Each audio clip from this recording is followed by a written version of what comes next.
जनपद पंचायत कुलवाई की ग्राम पंचायत कैथौरा अंतर्गत ग्राम नाही में मुक्ति धाम तक जाने के लिए मार्ग न होने की समस्या अब किसानों की फसलों पर भारी पड़ रही है। रास्ता न होने के कारण ग्रामीणों को अंतिम यात्रा खेतों के बीच से निकालनी पड़ रही है, जिससे खड़ी फसलें रौंद जाने से किसानों को भारी नुकसान झेलना पड़ रहा है। कीचड़ और फसलों के बीच से निकलने की मजबूरी है। गांव में शमशान घाट तक पहुंचने के लिए कोई पक्का या ग्रेवल पहुंच मार्ग नहीं है। जब भी गांव में किसी व्यक्ति की मृत्यु होती है तो अंतिम संस्कार के लिए ग्रामीणों को खेतों की मेड़ों, कीचड़ और खड़ी फसलों के बीच से होकर अर्थी ले जानी पड़ती है। बारिश के दिनों में खेतों में पानी भरा होने के कारण स्थिति और भी बदतर हो जाती है। देखो यहाँ पर देखिए पूरी फसल खराब हो रही है किसी की भी।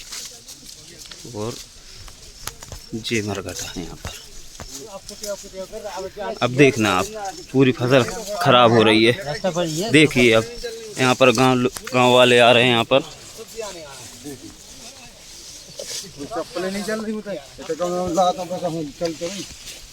देखिए यहाँ पर